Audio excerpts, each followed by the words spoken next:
사랑의 주님, 이 시간 저희들을 주의 전에 불러주시고 주의 말씀 듣게 하시니 감사합니다. 아멘. 이 시간 우리 마음을 옥토가 되게 하셔서 주의 말씀이 우리 인생에 떨어져 열매 맺도록 인도하여 주시옵소서. 아멘. 하나님, 부족한 종 다니셨습니다. 인간의 모습은 다 감춰주시고 하나님의 성령의 은혜만 끼칠 수 있는 귀한 시간 될 수 있도록 인도하여 주시옵소서. 아멘. 예수님의 이름으로 감사하며 기도하옵나이다. 아멘. 한 번 더 따라하겠습니다. 이는 여호와께서 이는 여호와께서 사랑하셨기 때문이더라. 사랑하셨기 때문이더라. 네, 오늘 본 말씀은 사무엘하 12장 24절로 25절까지 말씀입니다. 우리 다 같이 합독해 읽도록 하겠습니다. 시작. 다윗이 그의 아내 밧세바를 위로하고 그에게 들어가 그와 동침하였더니 그가 아들을 낳음에 그의 이름을 솔로몬이라 하니라. 여호와께서 그를 사랑하사 선지자 나단을 보내 그의 이름을 여디디아라 하시니 이는 여호와께서 사랑하셨기 때문이더라. 아멘. 아멘.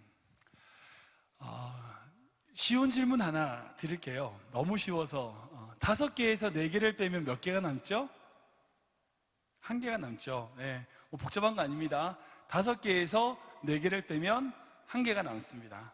그런데 만약에 5개에서 4개를 뺐는데 여전히 5개다. 그 5개야 라고 얘기한 사람이 있다면 우리는 그 사람을 뭐라고 부르나요? 네, 바보. 네, 바보야. 5개에서 4개를 뺐으면 1개지. 어떻게 5개야? 내가 바보 될 뻔했으면. 5개에서 4개 뺐으면 1개지. 어떻게 5개야? 예를 들면 이런 거예요. 어떤 꼬마아이가 자기가 정말 좋아하는 귀중하게 여기는 사탕 5개가 있는데 그만 4개를 잊어버렸어요. 그럼 몇 개 남았죠? 1개 남았어요. 근데 그 꼬마아이는 자기가 사탕 5개 들고 있다는 거예요. 그럼 그걸 어떻게 해야 돼요? 그 꼬마아이를 병원으로 보내야죠. 바보라고 생각을 할 수밖에 없겠죠. 여러분들, 요즘 들어서 이제 바보라고 하는 것이요, 여러 가지 의미가 많은데 아시겠지만 바보는 바다의 법입니다. 아시죠? 근데 이거는 농담으로 하는 말이고, 바보를 사전적인 의미로 찾아보니까 뭐라고 되어 있냐면 셈이 안 되고 합리적인 판단이 불가능한 상태, 이것이 사전적 의미에서의 바보입니다. 셈을 못해요. 셈을 못하고 합리적인 판단을 하지 못하는 상태를 바보라고 우리는 흔히 이야기합니다. 그런데 요즘 들어서 이 바보의 의미가 약간 변한 것 같아요. 어느 순간에 이 바보가 약간 긍정적인 의미로 바뀌고 반대로 똑똑하다는 게 부정적인 의미가 되어버렸어요. 만약 여러분들한테 누가 그래 참 너 똑똑하다 그래 이러면 기분 좋아요, 나빠요? 좋아요? 그래 참 너 똑똑하다, 참 똑똑하세요. 요즘 들어서는 똑똑하다는 말이 좀 부정적으로 들리고 참 세상 같지 않게 바보스럽다, 이게 오히려 더 긍정적인 의미로 좀 변하는 것 같더라고요. 너무 세상 사람들이 똑똑해지니까 너무 영악해지고 세상이 너무 빨리빨리 돌아가서 사람들이 다 똑똑하니까 오히려 똑똑하다는 말이 부정적으로 들리고 바보스럽다는 말이 긍정적인 의미로 쓰여질 때가 있다는 거죠. 혹시 여러분들, 제가 책을 한 권 추천해주고 싶은데요, 2009년도에 나왔던 책입니다. 그 청년 바보 의사라는 책이 있습니다. 혹시 읽어보신 분 계신가요? 네. 감사합니다. 네, 굉장히 좋은 책이에요. 저도 이 책 읽으면서 많이 울었어요. 하나님의 마음을 많이 느낄 수 있는 귀한 책입니다. 이 책은 33살밖에 인생을 살다 가지 못했던 안수현이라고 하는 의사의 이야기입니다. 고려대학교 의예과 91학번 출신인 안수현이라는 청년의 이야기인데요, 짧은 인생을 살았어요. 고작 33살의 짧은 나이에 인생을 마감을 했습니다. 이미 죽었어요. 그런데 이 청년이 죽은 그 장례식장에 엄청난 일이 생긴 거예요. 그저 젊은이의 죽음이다, 그냥 아까운 인생의 죽음이다 라고 생각을 하고 있었는데 그 장례식장에 무려 조문객이 4,000명이 온 거예요. 엄청난 사람들이 이 청년의 삶을 기리며 장례식장으로 모인 겁니다.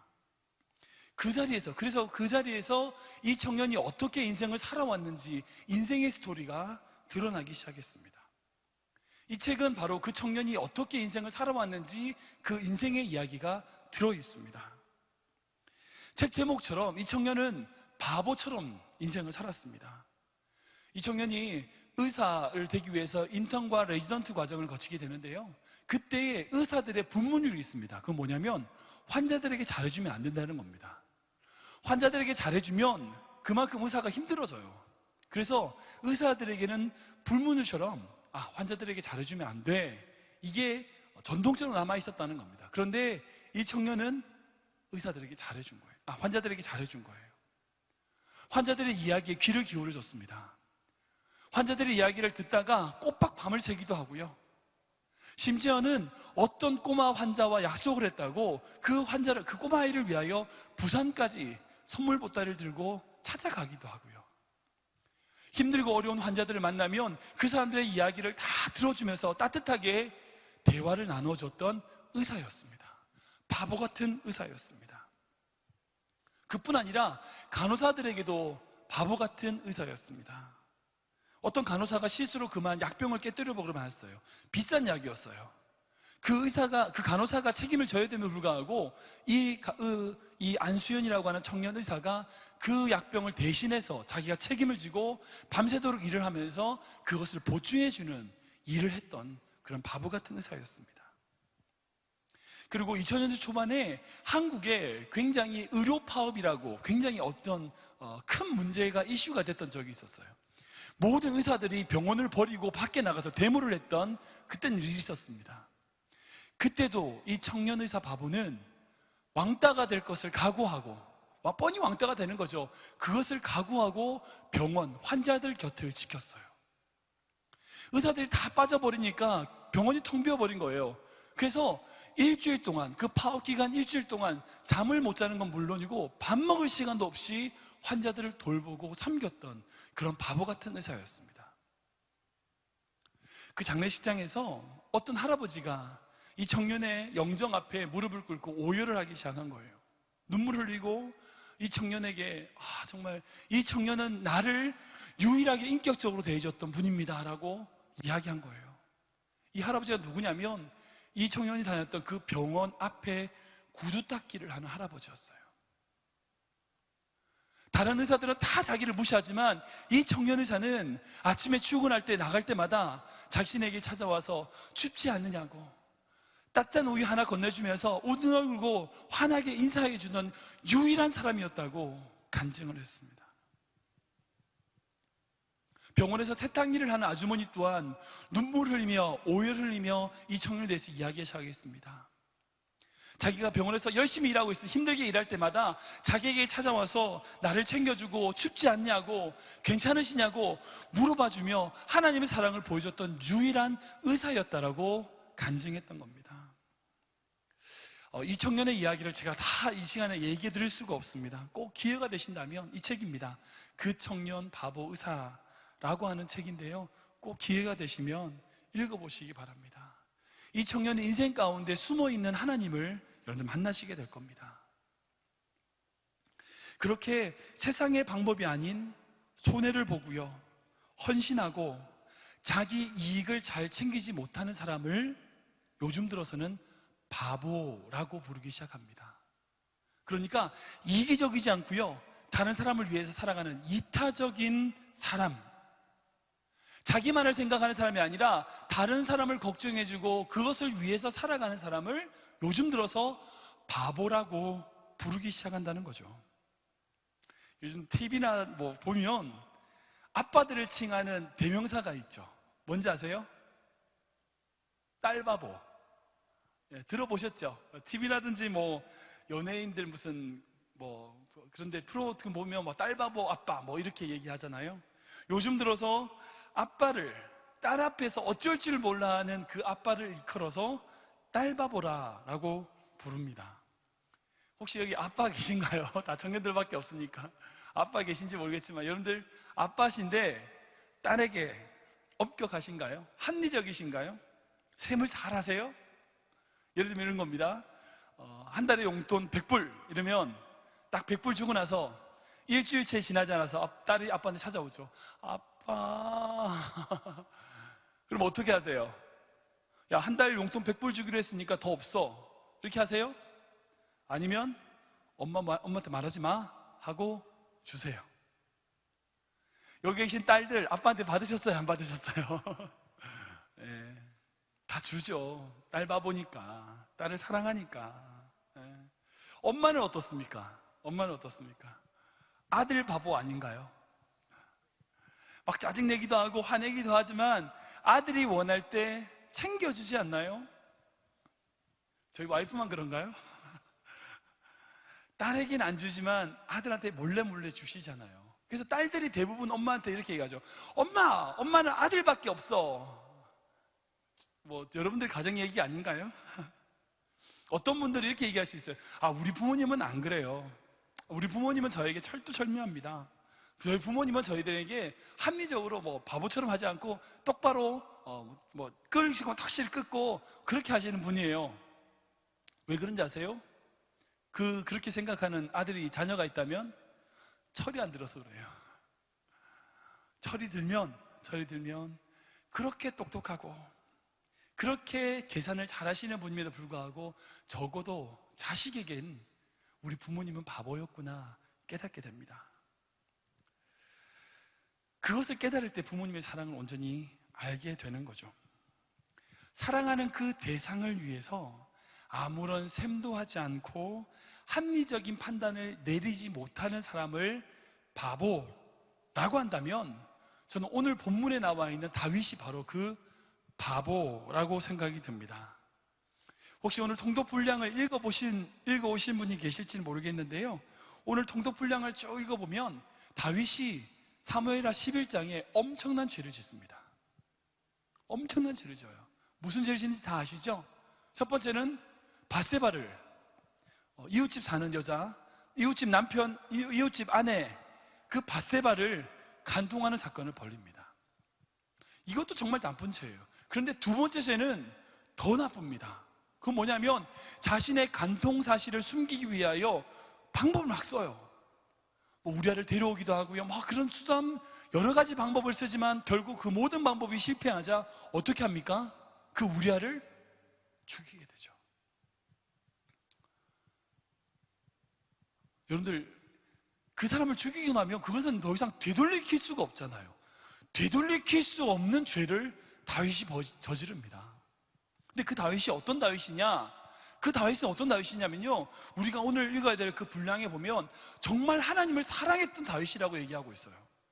하나님을 정말 사랑해서 언약궤가 예루살렘으로 들어올 때 그것이 너무 기뻐가지고 막 옷이 벗겨지는 것을 모르고 춤을 췄던 다윗이었어요. 그리고 하나님의 언약궤 앞에서 약속을 합니다. 하나님의 전을 짓겠습니다. 성전을 짓겠습니다. 그렇게 얘기했던 그 다윗이었어요. 근데 그 다윗이 11장에서 이런 정말 끔찍한 죄를 범하게 됩니다. 근데 하나님은 이 다윗을 버리지 않으셨어요. 버리지 않으시고 12장 1절에 나단을 다윗에게 보내십니다. 그리고 나단의 입술을 통하여, 그런 이야기를 통하여 다윗이 회개하는 모습을 보게 되죠. 12장을 보면 딱 한 줄로 돼 있어요. 다윗이 회개하였더니 여호와께서, 뭐 이렇게 돼 있어요. 단 한 줄로 회개하였더니 이렇게 돼 있지만 다윗이 얼만큼 회개했는지는 다윗의 회개 시편을 보면 나와 있어요. 얼만큼 철저히 회개했는지, 그의 인생 가운데 이 죄가 얼마나 컸는지를 시편을 통해서 우리는 볼 수 있습니다. 어떤 편에는요, 내 눈물로 내 침상을 띄웠다고 해요. 무슨 말이냐면 눈물을 얼마나 많이 흘렸는지 그 눈물이 강처럼 그 방에 가득해가지고 침대가 떴다는 거예요. 얼마나 많이 눈물 흘렸는지 내 요를 적셨다고, 내 이불을 전체를 다 빨래하는 것처럼 푹 적셔버렸다고 그렇게 얘기합니다. 하나님 앞에 철저히 회개하는 다윗의 모습을 시편을 통해서 우리는 볼 수 있습니다. 하나님 앞에서 눈물과 온 마음으로 다윗이 회개했을 때에 하나님은 다윗을 용서해 주세요. 용서하십니다. 그러나 그 죄의 결과였던 아이, 밧세바와 다윗의 사이에 나왔던 그 아이의 생명은 거둬가십니다. 이 문제를 두고요, 다윗이 식음을 전폐하면서 기도합니다. 하나님 살려주세요. 하나님 살려주세요. 죄를 뒤집어 쓰고요, 금식하면서 하나님 앞에 무릎 꿇고 애절하게 기도를 합니다. 그러나 하나님은 응답하지 않으셨어요. 그 아이는 결국 죽게 됩니다. 그러고 나온 본문이 바로 그 다음 본문인 우리가 읽었던 24절과 25절 말씀입니다. 다윗은 하나님의 무서운, 정말 무서운 징계의 결과를 보았어요. 죄가 얼만큼 무서운지 보았어요. 그죠? 죄가 얼만큼 나의 인생 가운데 힘들게 하는지를 보았어요. 그리고 그 죄의 결과로 마음이 상해 있는 상태였습니다. 그런데 그렇게 마음이 상해 있는 상태 이후에 다윗의 행동이 뭐였느냐? 그 죄의 원인이었던 밧세바와 동침하여 아이를 낳는 겁니다.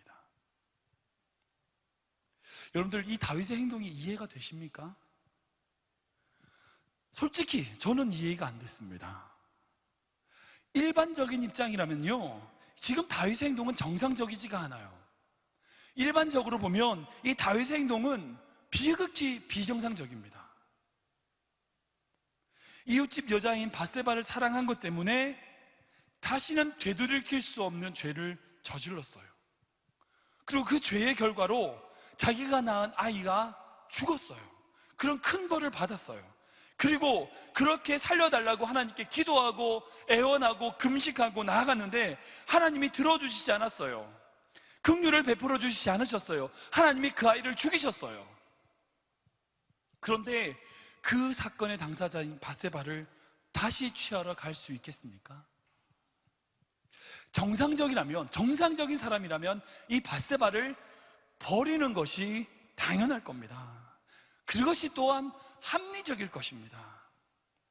어차피 내 부인도 아니었고요, 우리아의 부인이었어요. 원래 자리에 갖다 두면 되는 거예요. 그죠? 또 평범한 사람들이라면 당연히 이런 생각을 하겠죠. 내가 그 사람과 있으면 또 다른 어려움이 나에게 오지 않을까? 이것이 평범한 사람의 생각일 겁니다. 이것이 보통의 계산일 겁니다. 좀 나쁜 사람은 이렇게 생각하겠죠. 이 밧세바 이거 요물이다, 요괴다, 아니면 마녀다, 뭐 이런 식으로 해석할 수도 있겠죠. 그날 목욕한 거 일부러 그런 거 아니야? 날 유혹하려고 그런 거 아니야? 이렇게 생각하는 것이 어찌 보면 정상적인 반응일 것입니다. 합리적인 판단일 겁니다. 일상의 예를 들면 이런 거예요. 여러분들 동업하시는 분들 혹시 있을지 모르겠지만, 아무튼 누군가의 사업을 시작했습니다. 근데 그 동업한 사람, 같이 사업을 하는 그 동업한 사람이 별로 열심히 하지도 않아요. 대충 하다가 같이 사업했던 사업이 홀라당 망해버렸어요. 그 다시 사업을 해야 될 거 아니에요? 다시 사업하려고 하고 자본금 모아서 시작하려고 하는데, 그때 동업했던 그 사람과 같이 일할 수 있겠습니까? 아니죠. 같이 절대 일 못하죠. 이게 합리적입니다. 맞습니다. 그렇게 해야 됩니다. 또 다른 예로 그런 거예요. 어떤 사람을 소개받았어요. 알게 됐어요. 그리고 얘기해 보니까 이 사람이 피곤한 스타일이네. 내가 도움 줘야 될 게 더 많은 거예요. 난 도움 받을 게 별로 없고 도움 줄 게 더 많은 거예요. 그리고 이 사람이 너한테 요구하는 게 되게 많어. 그럼 어떻게 해야 되죠? 심지어 요구하는 것뿐 아니라 좀 시간이 지나면 나한테 피해도 올 것 같아. 그럼 그 사람 어떻게 해야 돼요? 멀리 해야죠. 이게 당연합니다. 이게 합리적인 판단이죠.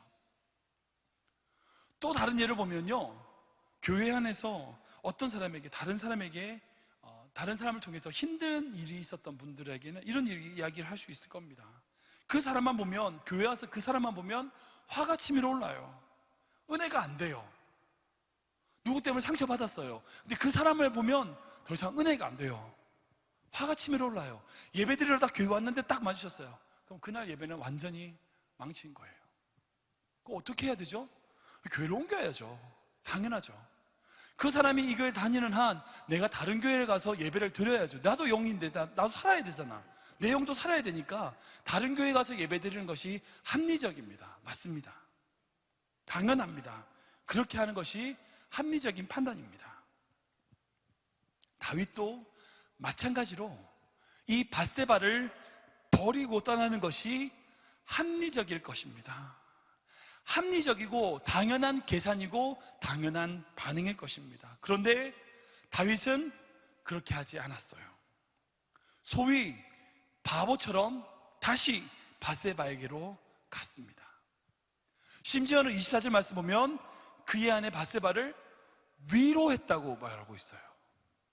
자기도 힘들어요. 자기 자녀가 아이가 죽었으니까 자기도 힘들지만 아기를 잃은 어머니는 자기보다 더 힘들다고 그 밧세바를 위로해주고 있는 거예요.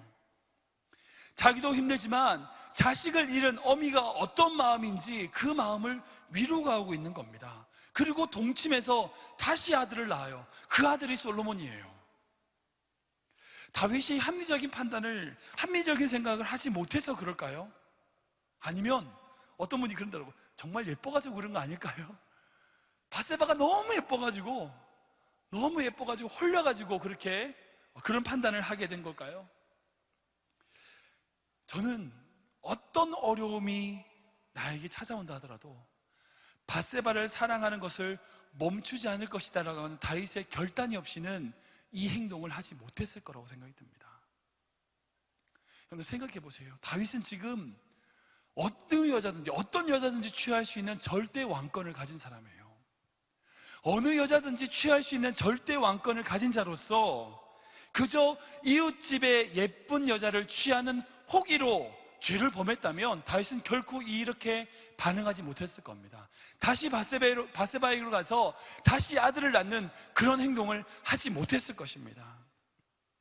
다윗은 어떠한 부정적인 결과가 있다 할지라도 그 행동으로 말미암아 도저히 나에게 어떤 일이 문제가 닥친다 할지라도 도저히 셈이 안 되고 합리적인 사고가 불가능한 바보가 되어버린 것입니다. 그런데 아세요? 하나님이 이 다윗을 두고 뭐라고 얘기하셨습니까? 사도행전 말씀 보면 다윗은 내 마음에 합한 자라 라고 말씀하십니다. 다른 다윗의 전체 인생이 다 있으니까 다른 걸 얘기할 수는 있겠지만 저는 이 본문 하나를 가지고 다윗이 이 행동을 했음에도 불구하고 하나님이 왜 다윗에게 다윗은 내 마음에 합한 자라 라고 말씀하셨을까요? 왜 그렇게 하셨을까요? 우리 하나님도 역시 다윗처럼 셈이 안 되고 합리적인 사고가 불가능한 분이시기 때문입니다. 하나님은 그 사랑하는 자녀들, 바로 우리 앞에 서기만 하면 바보가 되어버리시는 겁니다. 죄인인데 우리를 사랑하시잖아요. 이거 바보잖아요. 죄를 지어서 죄값을 치러야 되는데 하나님이 오셔서 그 죄값을 치르세요. 죄는 인간이 지었는데 왜 예수님이 이 땅에 오셔서 십자가에 못 박혀 돌아가십니까? 우리가 지은 죄잖아요. 근데 왜 예수님이 죽으셔야 돼요? 이거 바보잖아요. 로마서 말씀 보면 경건치 않는 자를 의롭다 하세요. 도대체 셈을 제대로 하시는 거 맞습니까? 인간이 하나님께 받은 게 너무나 많이 있습니다. 존귀한 게 많이 있어요. 그걸 5가지라고 칩시다. 5가지 중에 4개를 잃어버렸어요. 아니, 심지어는 5개 다 잃어버렸어요. 그럼에도 불구하고 여전히 우리를 보시고 5개 다 있다고 그러시잖아요. 존귀한 자라 그러시잖아요. 숫자를 셀 수 있으시는 분 맞습니까?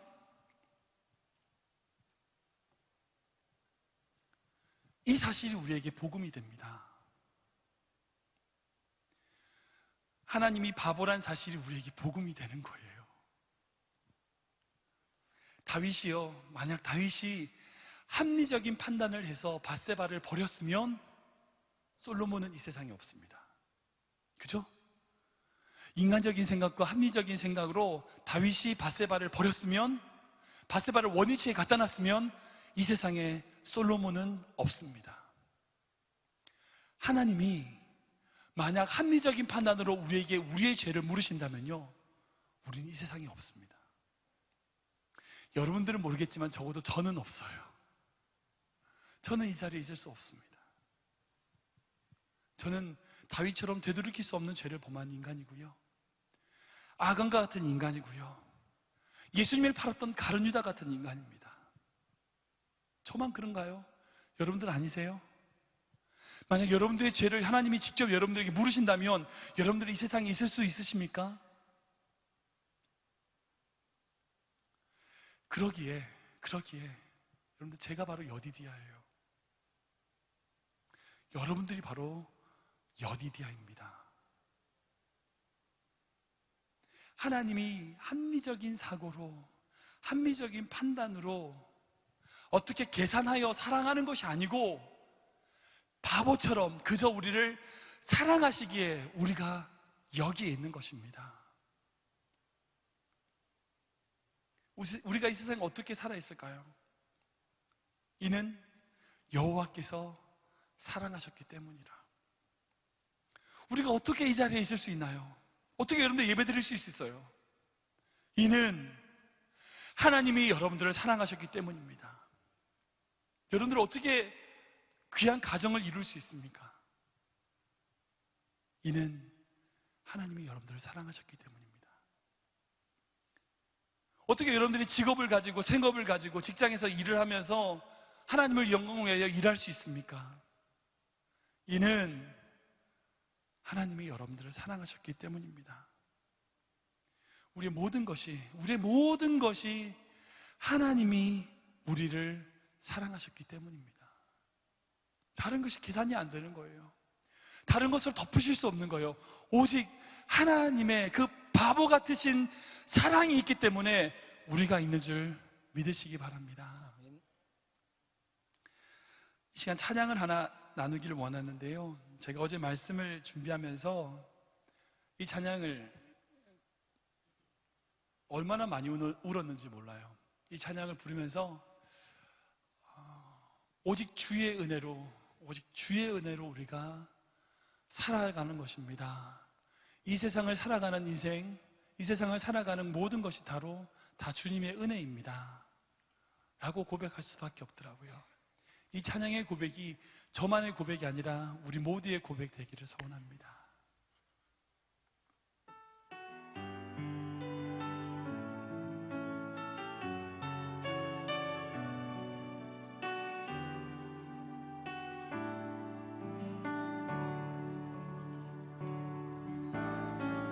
오직 주의 은혜로 지금 여기 서 있네.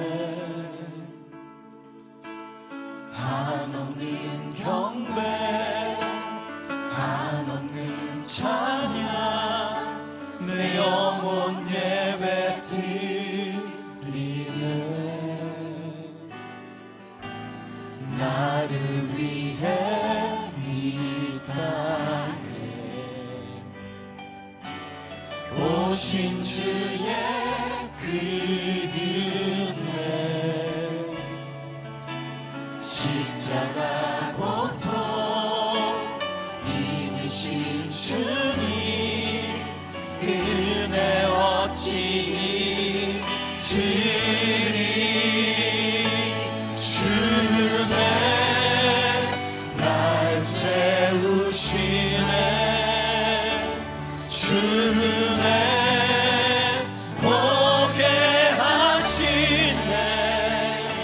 살아가는 동안 은혜로만 살린 십자가 은혜로.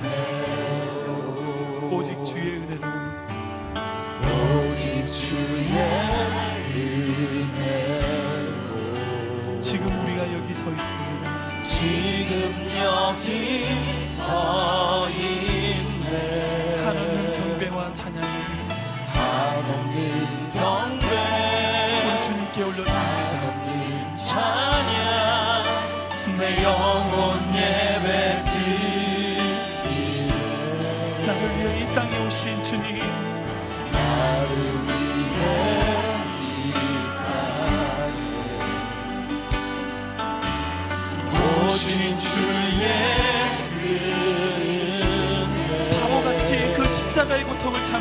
십자가 고통 그리고 이기신 주님, 주님 우리가 어떻게 그 은혜를 잊겠습니까? 어찌 우리 함께 손을 들고 고백합니다. 주네 날 채우시네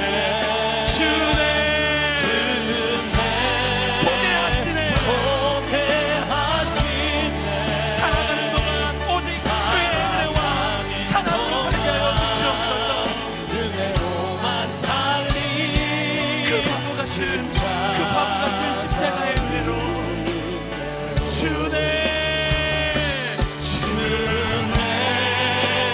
날 채우시네 주네 보게 하시네 살아가는 동안 그대로만 살린 십자가 주네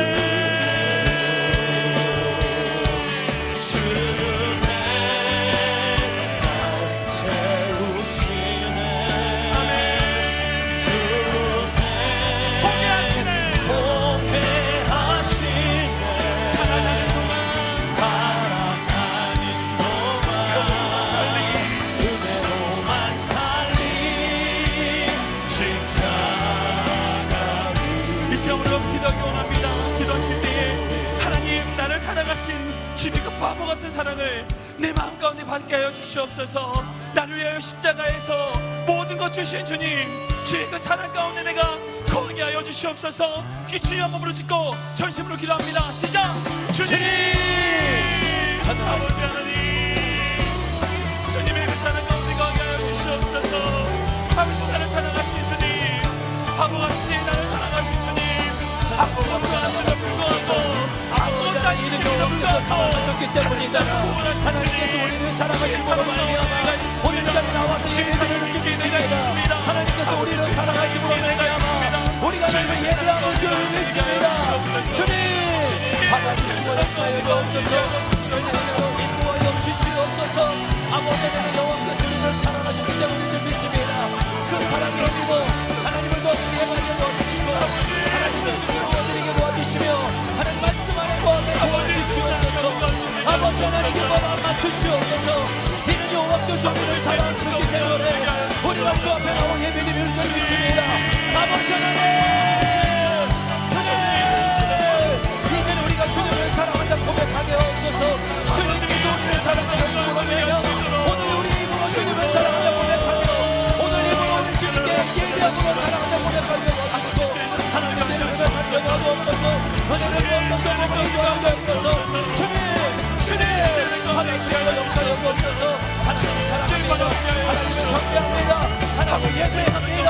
아버지 하나님 오늘 예배를 받아주시고 이제는 그 하나님의 사랑 붙들고 살아가게 도와주옵소서. 아버지 주옵소서. 아버지 역사여 주옵소서. 주님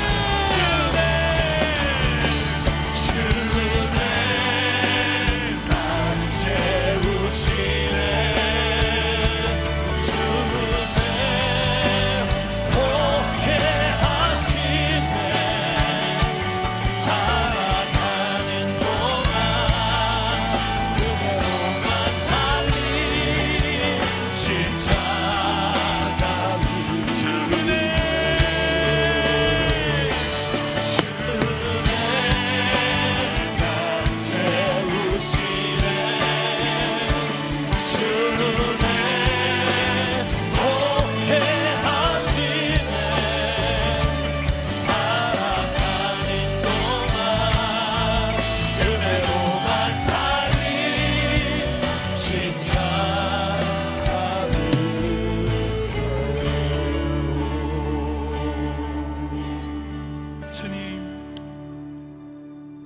주님의 사랑으로 주님의 은혜로 사는 존재입니다. 도저히 사랑할 수 없는 저희를 사랑하신 주님, 죄인임에도 불구하고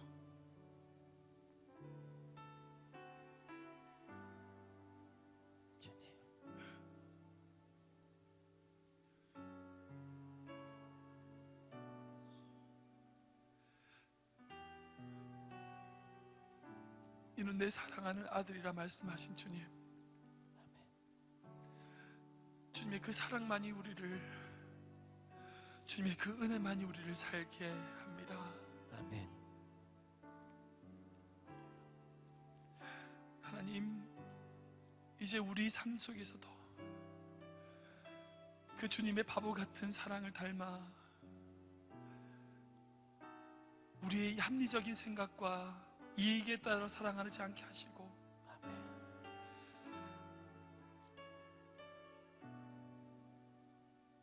오직 주님의 그 사랑으로 살게 하여 주시옵소서. 아멘. 주님의 그 바보 같은 사랑을 닮아 우리도 바보같이 사랑하게 하여 주시옵소서. 아멘. 비록 그 사람이 나에게 피해가 되고 그 상황이 나에게 어렵다 할지라도 여전히 주님의 그 사랑을 닮아가게 하여 주시옵소서. 아멘. 오늘 말씀 들은 모든 청년들, 주의 청년들 인생 가운데 간섭하여 주시되 아멘. 주의 사랑이 날마다 부어주시고 아멘. 주의 은혜가 날마다 함께하여 주셔서 아멘. 이 세상 속에서 험한, 이 세상 속에 유혹이 많은 그 험한 세상 속에서도 주님과 동행하며 주님의 은혜 가운데 거하는 주의 청년들 되게 하여 주시옵소서. 아멘. 하나님, 이 시간 빈손을 나오지 않고 주님께 귀한 예물 드립니다. 이 예물이 쓰이는 곳에 주의 사랑이 나타나게 하시고 아멘. 이 예물이 나타나는 모든 곳에 주의 놀라운 은혜가 넘치게 하여 주시옵소서. 아멘. 예수님의 이름으로 감사하며 기도하옵나이다. 아멘. 아멘. 찬송가 304장 부르시면서 준비한 예물 드리도록 하겠습니다.